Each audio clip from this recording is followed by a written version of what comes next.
Hello friends, आप सभी का बहुत बहुत स्वागत है आपके अपने चैनल डीडी डिकोडर में।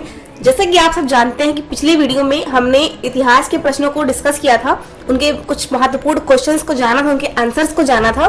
तो उसी श्रृंखला में आज का भी वीडियो में लेके आई हूँ। इसमें भी 20 क्वेश्चंस ऐसे रखे गए हैं जो कि परीक्षा के दृष्टिकोण से बहुत महत्वपूर्ण है। चलिए बिना कोई देरी किए हुए आज का वीडियो शुरू कर लेते हैं।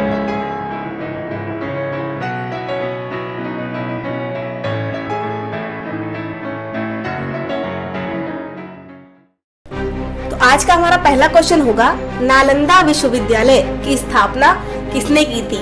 गाइस, नालंदा विश्वविद्यालय बिहार में स्थित है और आपको बताना है कि इसकी स्थापना किसने की थी।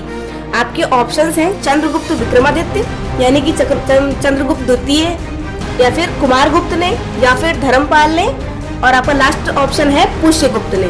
तो आपका राइट आंसर होगा कुमारगुप्त ने नालंदा विश्वविद्यालय की स्थापना की थी, जो कि चंद्रगुप्त द्वितीय, जिनको की विक्रमादित्य की उपाधि दी गई थी, उनके पुत्र थे। अगला प्रश्न है, जगन्नाथ मंदिर कहाँ स्थित है। ऑप्शंस है देवगढ़ उत्तर प्रदेश, द्वारिका गुजरात, पुरी उड़ीसा, या फिर मथुरा उत्तर प्रदेश। तो आपका राइट आंसर हो जाएगा option number C, Puri Orissa में जगन्नाथ का मंदिर स्थित है। रामायण के किस कांड में राम और हनुमान की पहली भेंट का उल्लेख किया गया है। तो जब सीता जी का हरण रावण के द्वारा कर लिया जाता है, तो जब वे जाते हैं लंका की ओर, तो वहाँ पे एक स्थान है किष्किंधा, वहाँ पे रावण और हनुमान की भेंट होती है। तो ये आपका इसका राइट आंसर हो जाएगा, किष्किंधा कांड में राम और हनुमान की प्रथम बार भेंट होती है। अगला प्रश्न देख लेंगे, मगध का प्रथम प्रतापी शासक किसे माना जाता है। जो मगध साम्राज्य था उसमें प्रथम प्रतापी शासक किसे माना जाता है। तो आपका राइट आंसर हो जाएगा बिंबिसार को। बिंबिसार जो थे वो हर्यंक वंश के थे, इसकी स्थापना बिंबिसार ने की थी, और इनके पुत्र जो है अजातशत्रु, उन्हें भी प्रतापी शासक माना जाता है। लेकिन अगर प्रथम की बात की जाएगी तो बिंबिसार ऑप्शन आपका सही हो जाएगा। अगला प्रश्न देखेंगे, भारत के प्राचीनतम प्राप्त सिक्के किसके थे। ऑप्शन है तांबे के, सोने के, चांदी के, या फिर कांसे के। तो गाइस, हम अगर जानते हो तो जनरली लोग आंसर का ऑप्शन नंबर ए तांबे के लगा देंगे, बट ये कह रहे हैं कि सर्वाधिक मात्रा में जो सिक्के पाए गए हैं वो किसके थे और प्राचीनतम, तो वो थे चांदी के सिक्के। आपका ऑप्शन नंबर सी करेक्ट हो जाएगा। अगला प्रश्न देखेंगे, मगध में नंद वंश का संस्थापक कौन था। तो नंद वंश की स्थापना किसने की थी, ये आपको बताना है। देखिए, पहले मगध में सबसे पहले कौन सा आया था, हर्यंक वंश आया था, फिर शिशुनाग वंश आया था, उसके बाद आया था नंद वंश। तो कालाशोक जो थे शिशुनाग वंश के, उनकी हत्या करके नंद वंश की स्थापना की गई थी।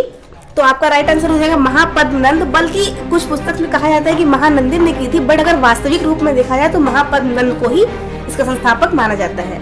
अगला प्रश्न देखेंगे, मुद्रा राक्षक ग्रंथ किसकी रचना है, मतलब किसने की थी रचना। ये मुद्रा राक्षक जो ग्रंथ है उसकी रचना किसने की थी। तो आपके ऑप्शन जाएंगे अश्वघोष, पाणिनि, कौटिल्य, या फिर विशाखदत्त ने। तो आपका राइट आंसर होगा ऑप्शन नंबर डी, विशाखदत्त जो थे उन्होंने मुद्रा राक्षक की जो ग्रंथ है उसकी रचना की थी। और इस ग्रंथ में है क्या, किस बारे में है, तो जो विशाखदत्त है उन्होंने चंद्रगुप्त मौर्य जो रहे मगध के, जो मौर्य साम्राज्य के संस्थापक माने जाते हैं, उनके विषय में उन्होंने किस प्रकार से शासन किया, या वो कौन थे, किस वंश के थे, कहाँ से आए थे, तो इस सब बारे में मुद्रा राक्षक में वर्णित है। तो चल अगले प्रश्न की ओर देखेंगे, सांची का स्तूप कहाँ स्थित है। तो आपके ऑप्शन हो जाएंगे उत्तर प्रदेश में, मध्य प्रदेश, छत्तीसगढ़, या फिर आंध्र प्रदेश। तो आपका राइट आंसर हो जाएगा सांची का जो स्तूप है वो मध्य प्रदेश में स्थित है। अगला प्रश्न, चाणक्य के बचपन का नाम क्या था। ऑप्शन हो जाएंगे कुमारगुप्त, विष्णुगुप्त, हरिगुप्त, या फिर चंद्रगुप्त। तो चाणक्य के बचपन का नाम विष्णुगुप्त था। ये इनके पिता का नाम चाणक्य था, तो इसी की वजह से उन्होंने इनका नाम चाणक्य रखा था। अगला प्रश्न देखेंगे, किस शासक की सर्वप्रथम सोने के सिक्के जारी करने का श्रेय दिया जाता है, मतलब सोने के सिक्के जारी करने का श्रेय किसे दिया जाता है। तो आपके ऑप्शन हो जाएंगे कुजुन कड़फिसेस, विम कड़फिसेस, कनिष्क, या फिर हुविस्क। तो आपका इसमें राइट आंसर होगा ऑप्शन नंबर बी, विम कड़फिसेस। लेकिन गाइस देखिए, जो इंडो ग्रीक जो शासक थे उन्होंने सबसे पहले सोने के सिक्के चलाए थे। बट अगर वास्तविक रूप से जिस लेन देन में जो आ जाते हैं, ज़्यादा यूज हो जाते हैं, तो वास्तविक रूप से जो कहा जाएगा तो उनका नाम विम कन्फ्यूशियस का आएगा, जो कि कुषाण वंश के थे। इन्होंने वास्तविक रूप से सोने के सिक्के चलाए जाते थे, इसीलिए इन्हीं को ही श्रेय दिया जाता है। ठीक है, अगला प्रश्न देखेंगे। मौर्य के बाद दक्षिण भारत में सबसे प्रभावशाली राज्य कौन था, यानी कि शासक कौन सबसे प्रभावशाली बना? तो आपके ऑप्शन हो जाएंगे सातवाहन वंश, पल्लव वंश, चोल वंश या फिर चालुक्य वंश। तो आपका राइट आंसर होगा मौर्यों के बाद दक्षिण भारत में सबसे प्रभावशाली जो शासक रहे वो थे सातवाहन वंश के शासक। अच्छा, सातवाहन जो वंश था उसकी स्थापना किसने की थी? वो सिमुक ने की थी। अगला प्रश्न देखेंगे। बाल विवाह की प्रथा आरंभ हुई। अच्छा, बाल विवाह जो एक कुरीति है, सामाजिक कुरीति, उसका प्रारंभ कब से हुआ था ये हम देखेंगे। तो आपके ऑप्शंस है मौर्य काल में, कुषाण काल में, गुप्त काल में या फिर हर्षवर्धन काल में। तो आपका राइट आंसर होगा कुषाण काल में बाल विवाह की जो प्रथा थी वो प्रारंभ हुई थी, और उसी समय से जो स्त्रियों की दशा है वो खराब होने लगी थी समाज में। ठीक है, अगला प्रश्न है प्रसिद्ध पुस्तक इंडिका किसकी रचना है? आपके ऑप्शंस हैं आर्यभट्ट, कौटिल्य, मेगास्थनीज या फिर वेनसांगी। तो मेगास्थनीज ने इंडिका पुस्तक की रचना की थी। अगला प्रश्न देखेंगे। भारत का नेपोलियन किसे कहा जाता है? आपके ऑप्शंस हो जाएंगे चंद्रगुप्त मौर्य को, विक्रमादित्य को, अशोक महान को या फिर समुद्रगुप्त को। तो भारत का नेपोलियन समुद्रगुप्त को कहा जाता है। आपका लास्ट आंसर सही हो जाएगा। और किसने कहा था? तो भारत का नेपोलियन समुद्रगुप्त को विंसेंट स्मिथ ने अपनी पुस्तक अर्ली हिस्ट्री ऑफ इंडिया में समुद्रगुप्त को भारत का नेपोलियन कहा था। कालिदास किसके शासन काल में थे? आपके ऑप्शन जाएंगे समुद्रगुप्त, अशोक, चंद्रगुप्त प्रथम या फिर चंद्रगुप्त द्वितीय।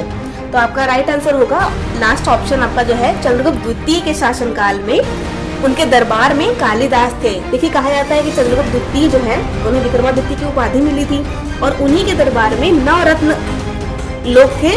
9 रत्नों का मतलब दरबार में रहते थे 9 रत्न, तो उसमें से ही एक थे कालिदास, जो कि सबसे प्रसिद्ध थे।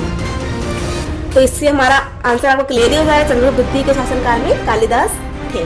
ठीक है, और 9 रत्नों में एक कालिदास हो गए, एक धन्वंतरी थे और एक वराह मिहिर थे। इसी प्रकार के जो लोग थे वो इनके शासनकाल में हुए हैं। ठीक है, अगला प्रश्न देखेंगे। प्राचीन भारत में किस वंश का शासनकाल स्वर्ण युग कहा जाता है? तो आपके ऑप्शंस हो जाएंगे मौर्य, शुंग, गुप्त या फिर मगध। तो आपका राइट आंसर इसमें हो जाएगा गुप्त काल जो था उसको प्राचीन भारत में स्वर्ण युग कहा जाता है। देखिए, गुप्त काल में ही जो कालिदास हुए हैं, धन्वंतरी हुए हैं, वराह मिहिर हुए हैं, वररुचि हुए हैं, तो इस तरह के जो लोग हुए थे वो जब थी, इनकी वजह से कालिदास ने कितने अच्छे अच्छे नाटकों की रचना की है। ठीक है, तो इसीलिए हिंदी साहित्य में स्वर्ण युग कहा जाता है गुप्त काल को। ठीक है, अगला हम देखेंगे। शतरंज का जो खेल है उसका ओरिजिन कहाँ हुआ है, किस कंट्री से हुआ है? ठीक है, आपके ऑप्शंस जाएंगे चीन, ईरान, इंडोनेशिया या फिर इंडिया। तो आपका राइट आंसर होगा इंडिया। अगला प्रश्न देख लेंगे। योग दर्शन के आविष्कारक कौन थे? तो आपके ऑप्शन हो जाएंगे आर्यभट्ट, चरक, पतंजलि या फिर रामदेव। तो बाबा रामदेव देखिए इतना योग सिखाते हैं, तो ये बताने की शुरुआत किसने की थी? ये जो योग दर्शन है की शुरुआत किसने की थी? तो आपका राइट आंसर हो जाएगा ऑप्शन नंबर सी, पतंजलि। महर्षि पतंजलि ने योग दर्शन की शुरुआत की थी। ठीक है, अगला प्रश्न देख लेंगे। अच्छा हाँ, एक और इम्पोर्टेंट जानकारी, महर्षि पतंजलि थे ये किसके समकालीन थे?